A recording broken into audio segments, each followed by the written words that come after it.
Was Caleb Williams just cheated by one of the voting associations? I think he was. You are Locked On Trojans, your daily podcast on the USC Trojans, part of the Locked On Podcast Network, your team every day.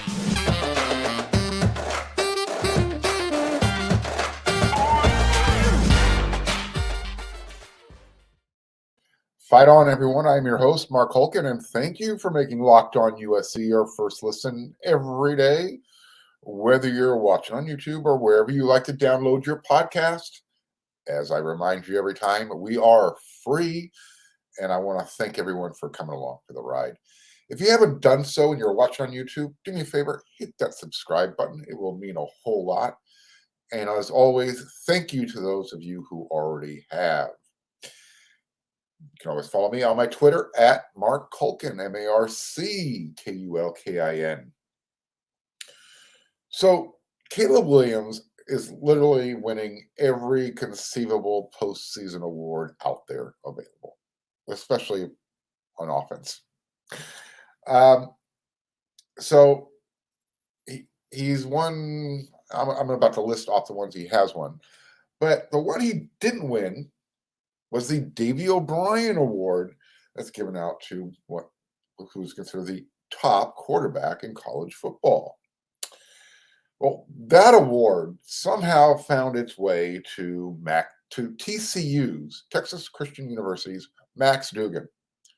Max is a very good player, very good college quarterback, and he plays for a really good TCU team. Well, did you know that the namesake for the Davey O'Brien Award attended TCU? Sure, it's just a coincidence that Max picked up the postseason Davey O'Brien Award, snubbing Caleb Williams, who, by the way, has been named so far the Walter Camp Player of the Year Award. On that note, little side note, Caleb and Tuiapulotu both made the Walter Camp first team All-American, and offensive lineman Andrew Voorhees was voted second team to Walter Camp All-America. Caleb Williams was also voted the AP Player of the Year in all of college football. Both sides of the ball. AP Player of the Year. He's the first for USC since Matt Leinart. Back in 2000, actually, he's the first since 2005. Matt Leinart won it in 2004. Reggie Bush followed that up in 2005. Caleb Williams is now the first to do so since then for USC. Obviously, excuse me, the next stop for Caleb Williams is New York City and the Heisman Trust, where he's going to pick up USC's 8th Heisman Trophy award this weekend. I know that WeAreSC.com's Scott Schrader will be attending the event, so hopefully he'll be able to pick up some cool tidbits and get some nice quotes being out there at the event. What I'm hoping on a personal level is that Caleb mentions Reggie Bush, USC's 7th Heisman Trophy winner, during his acceptance speech. You got to get that hashtag Free Reggie thing going. I think it would be pretty cool if Caleb was able to somehow remind everybody that, what Reggie and USC were penalized for is actually encouraged now. So while Reggie and his family were trying to come up with ways to make money when he left USC for the NFL, you can now encourage high school recruits and players in college to make as much money as possible on their name, image, and likeness while they're in college. So I think this would be a fantastic opportunity for Caleb to explain the hypocrisy of this all and to ask the Heisman Trust and the NCAA and USC, for that matter, to put to put Reggie's Heisman Trophy back where it belongs. Even though this weekend is all about Caleb, I think that would go a long way and make Caleb's Heisman acceptance speech one for the history books. Everyone was hoping that Jordan Addison would repeat as the Biletnikoff Award winner. Who knows? He might have won it again as a repeat had he not gotten hurt in Utah back in October. He missed a few games, so obviously not having the numbers to back it up this year. That award was awarded to Tennessee's Justin Hyatt. So congratulations to Justin Hyatt, the 2022 Fred J. Biletnikoff Award winner. I mentioned Caleb Williams, Walter Camp, AP, about to get the Heisman. Lincoln Riley, he's up for an award. He's a finalist for the Eddie Robinson National Coach of the Year Award. He's going up against TCU's Sonny Dykes, Michigan's Jim Harbaugh, Georgia's Kirby Smart. All three of those coaches are in the playoffs this year, along with Ohio State. Ryan Day, who was not nominated, but also Mike Elko of Duke, Willie Fritz of Tulane, Lincoln Riley, USC, and then John Summerall from Troy, and Jeff Traylor from University of Texas San Antonio. I got my money. If I'm putting 5 on it, I'm going to throw that down on Willie Fritz, Tulane. Again, I love that name. And again, Tulane won 2 games last year. They won 11 this year. Same as Lincoln Riley's USC Trojans. But I think Tulane's going to get that sentimental pick. Again, Lincoln Riley, USC, a lot more to work with compared to Tulane. Nevertheless, the turnaround that Lincoln Riley had was fantastic, coming from 4-8 to 11-2.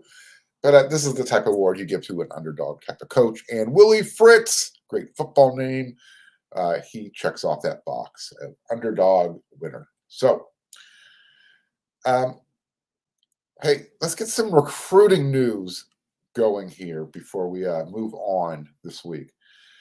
I'll give you some updates on where the USC staff has been visiting this week. So Zach Hansen, tight end coach, he checked in on tight end prospect Walker Lyons, who he reopened his recruiting after David Shaw stepped down at Stanford. So we'll see if he can get over to USC for a visit. But Walker is planning to take his 2-year mission here coming up really soon. So timing is going to be crucial, and we'll see if he can get a visit in USC before he leaves. But again, whatever Walker decides to do with his future, he'll be taking his Mormon mission for 2 years. Coach Zach Hansen also visited Elijah Page and Deuce Robinson out there in Arizona. Coach Sean Nua, he went back east. He was checking in on defensive line prospect commit Sam Green, as well as a few other guys that USC has their eyes on. Offensive line coach Josh Henson, he's doing his due diligence, making the rounds, touching all of his guys in the class. He went out, checked out Micah Banuelos, Alani Noah, and of course Amos Talalele. And then someone else that USC is checking out in the transfer portal. This is a little late note here. Another guy, tight end from Cal Poly San Luis Obispo. His name is Josh Cuevas. Last year, he had 57 catches, 663 yards, 6 touchdowns. UCLA, Utah also taking a peek. Lincoln Riley, where was he? He did an in-home visit with defensive lineman from Texas A&M who jumped into the transfer portal. His name is Tunmisi Adele. I apologize if I butchered that name. But obviously USC is really interested in this guy. Lincoln Riley's checking him out at home, doing it in home. Quick update, Trojans are probably not going to be interested in Justin Flo, linebacker, Oregon, in the portal. I gave my reasons earlier in the week. I don't know if this is why USC is not interested. Nevertheless, reminder, he has a hard time staying healthy, hasn't played a full season in high school or college, and I'm not sure he quite fits the scheme, I guess is the best way to put it. You need consistency at linebacker, and Justin Flo has not been a consistent linebacker, even in this short time at Oregon. So, defensive backs. Trojans made an offer to Southeastern Louisiana cornerback. His name is Azarian Alexander. He's the second cornerback that USC has made an offer to in the transfer portal, the other being Kyrie Jackson from Alabama, Crimson Tide. As far as Alexander is concerned, in his first 2 years of college, he's had 9 interceptions. So 6'3", 185 pounds. USC had some success with Mekhi Blackman. I say, let's bring them both in. And then just to kind of remind everybody who is in the transfer portal from USC as we head out this week. As of tonight when I'm recording, there's 5. You've got Julian Simon, Raylan Goforth, Xavier Alford, Kobe Pepe, and linebacker Taylor Katoa. Pardon me. And then a real quick note, I don't know if there's any interest on USC's part, but remember wide receiver Trayshawn Holden? He ended up going to Alabama playing with Bryce Young. He played high school ball out at Narbonne. Well, he's back. He's in the transfer portal. And I'm not sure if USC is interested. It sounds like Oregon could be a landing spot for him. So there you go. There's where you got some awards going. Caleb Williams was winning everything, except apparently he's not worthy of the Davey O'Brien Award. That was given to Max Duggan, but he'll make up for that when he collects the Heisman on Saturday. Number 8 for USC. You can bet on that. On that note, check out BetOnline. BetOnline.net. They're your number one source for all of your sports betting information, stats, news, and analysis. Get the latest odds and trends for every professional and amateur league out there, from football to basketball to soccer and esports. We've got it all at betonline.net. And if you love sports podcasts, you can find those over there. We're always the fastest and easiest way to get your betting fix. Head over to the website today or use your mobile device to learn more. Bet online, where the game starts. All right. So I always like to take the time to thank everyone who makes Locked On USC their first listen every day. But don't forget about making Locked On Sports today your second listen. From the games that matter the most to the biggest stories in sports, go beyond the scoreboard and behind the scenes with local experts and insights only Locked On can provide. Locked On Sports Today, available on this app, YouTube, and wherever you get your podcast. Okay, so yesterday we discussed USC's needs on the offensive side of the ball that they're going to look at through the transfer portal. Well, here's what the staff is working with on defense and who they could possibly, the positions of need they're going to be looking at through the portal this time around. Last year they brought in about 20 or so players overall through the portal, 12 on defense. I don't think they're going to go 20 deep this time around. I do think they're going to be in the double digits, and I do think they're going to spend the vast majority of the time looking at defensive players again. So, that you had success with Shane Lee, Eric Gentry, Mekhi Blackman. Great success stories on the defensive side of the ball. Well, one position of need is that rush end. I talked about it on the WeRSC podcast, weekly podcast, Inside the Trojan Huddle. If you want Alex Grinch's defense to be successful, that rush end position needs to be productive. And it had its moments. but it didn't have enough moments. In fact, you had to move Thule over there to get creative and get some, just to get some numbers going there. Now, Thule is, I would say, 99% off to the NFL. He should be. Maybe he comes back. Doubtful. If he does, great. If not, Nick Figueroa is gone. Solomon Byrd, he's eligible to come back, but he came out with the seniors on senior day. I don't know if he will be. You got Corey Foreman and Romello Height. Both have been dealt with injuries since they've been at USC. Romello specifically, but he also had injury problems when he was at Auburn. So, is this an issue?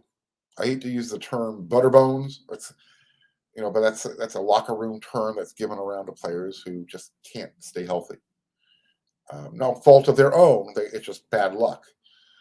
And again, Corey Foreman, he battled some minor dings and injuries in 2022. And I don't know if that was part of his issue with not developing as quickly as everyone, including himself, would like. But they're going to need to get more out of Corey. Otherwise, they're going to have to hit the transfer portal and bring players in at that position. I mentioned a couple this week, including the one at Texas A&M that Lincoln Riley did an in-home visit with, Tamisi Adelaide. Well, USC is also bringing in Braylon Shelby. He's a 4-star out of the state of Texas. Lincoln Riley did an in-home visit this week. So we know it's an important position. I mentioned Tyrone Taleni earlier this week, another guy, success that they brought in from Kansas State through the portal.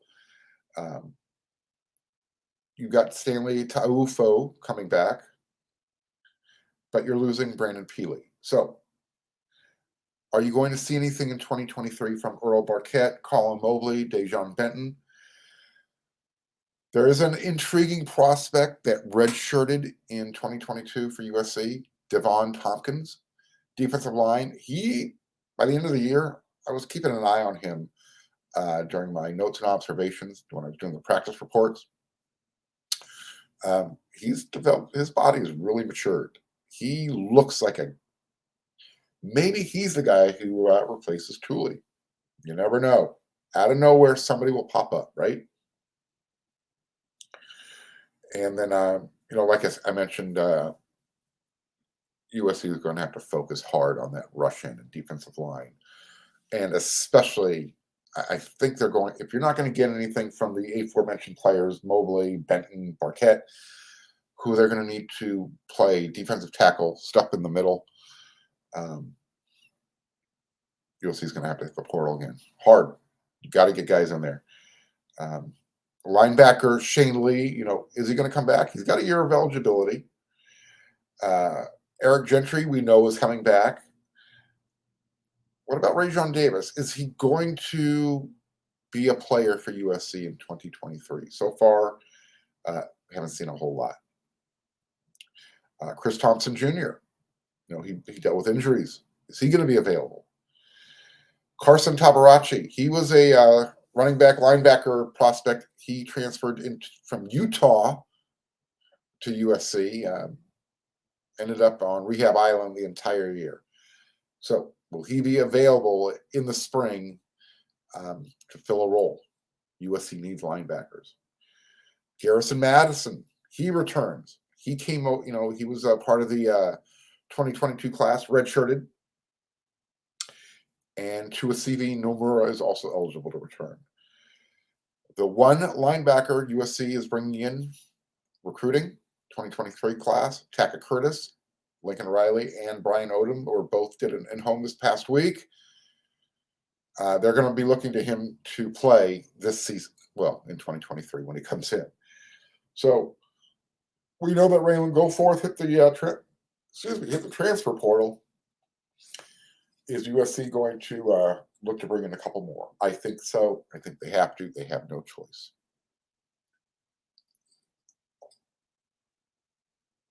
So I mentioned the one name this week, Jaleel Muhammad from Georgia State. He was a quarterback before he converted to linebacker.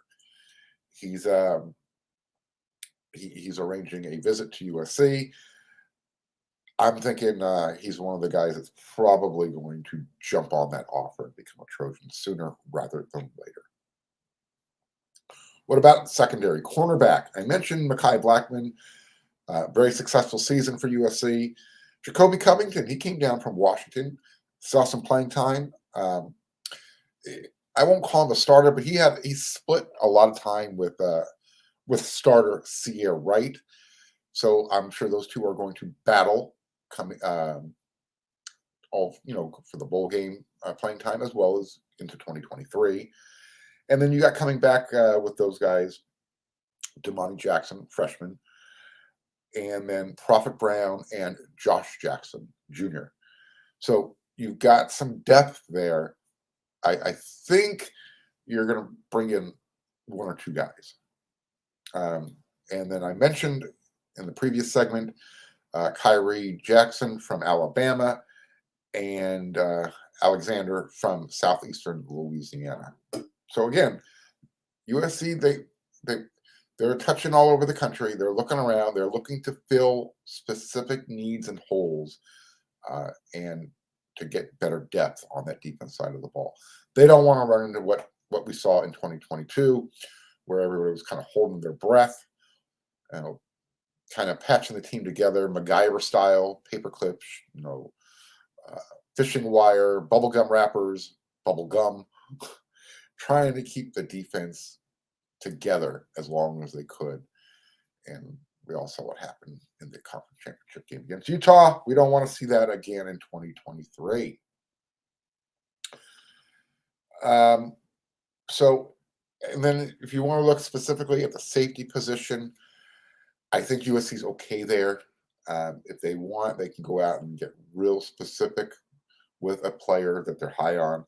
You're bringing back Halen Bullock. You're bringing back Bryson Shaw. Max Williams is coming back. And then you've got Zion Branch, who is going to make an impact in 2023. If he's healthy, he is an NFL player, period. I know people don't like to hear that, but when you see him up close and personal and you go back and you watch what he was able to do in high school, I think you'll be really high on the young man as well. Nickelback, USC is bringing back a couple of sophomores, Jalen Smith and Latrell McCutcheon. And then you also had Fabian Ross. He redshirted as a freshman. So behind those guys, as far as depth, you had Anthony Beavers Jr., Zamarian Gordon, and then I mentioned Xavier Alford. He jumped into the transfer portal. As far as Zamarian Gordon from Downey, I noticed something with him. He was one of the last players to leave the field against Utah in Vegas. Kind of just standing there, hands on his hips, soaking in the emotions, watching them set up the stage and the confetti fall for Utah. I don't know what he was thinking at the time, whether this was his last time wearing a Cardinal and gold uniform, or was he doing what Kyron Hudson did last year up at Cal, where he was just kind of absorbing that losing emotion and not wanting to feel that again. Again, it's a body language type of observation for me. You never know what's inside the head of a young man, but it's something that I noticed. I was like, all right, we'll see what happens with Zamarian following the bowl game. Is he going to, or after spring camp 2023? So keep an eye on. So that's what you got going on the defensive side of the ball, and where USC could be looking to the transfer portal to fill some needs. After that, I think it's just a little bit of what USC has already on the team, and maybe they're going to get some late additions through signing day in high school, through high school recruits. We'll find out. Again, early signing day is right around the corner, and we're barely talking about early signing day. We're only talking about the transfer portal because there's so many players that are going in that are already college ready. And that's what, you know what, if that's what the NCAA is going to allow, they might be killing their own golden goose, so to speak. It's a weird dynamic that free agency is going to replace high school recruiting for college football, because that's what it's become. Let other colleges, recruit the player, develop them for a year, and if the player isn't happy with their situation, go find a better situation. And if you're smart, you're going to take advantage of it. And USC and Lincoln Riley, they're smart. They're going to take advantage of the rules and the way the game's being played. So there you have it. All right, question for y'all before we head out this week. And I want feedback on this one, because I think it's an interesting question. If you had to choose between bringing back either Tuiapulotu or Travis Dye in 2023, who are you bringing back? Now, I know Travis isn't eligible to come back, but if he were, who would you bring back? Both were really important pieces to the team in 2022. And USC, there's a lot. Everyone is anticipating USC being contending for the championship, the playoffs in 2023. They got a lot coming back. The schedule is nice. So based on that, when Travis Dye went out with his injury, USC looked good with Austin Jones playing against UCLA and Notre Dame.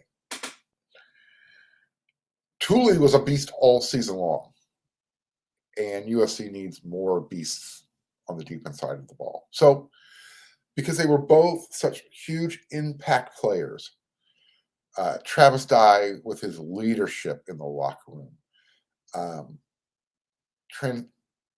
transcending that running back room and that the running game into something that the other team had to respect. And look, it made USC a formidable offense. You can't. It's hard to qualify and quantify what Travis brought to the team just from a leadership role. We know what he did on the field. And then we know what Tuli did on the field. And while he's not as vocal and as outspoken as Travis, he was this year.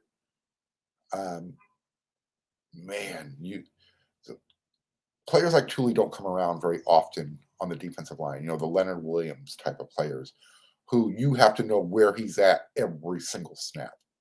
So with that, there's your question. Who would you bring back? I think I know the answer, but I'm curious to see where everybody's going to go with this. So, all right, everyone, Locked on USC comes at you 5 days a week. I'll be back again next week, and we'll talk about Caleb Williams' Heisman Trophy win. His Heisman Trophy, USC's 8th.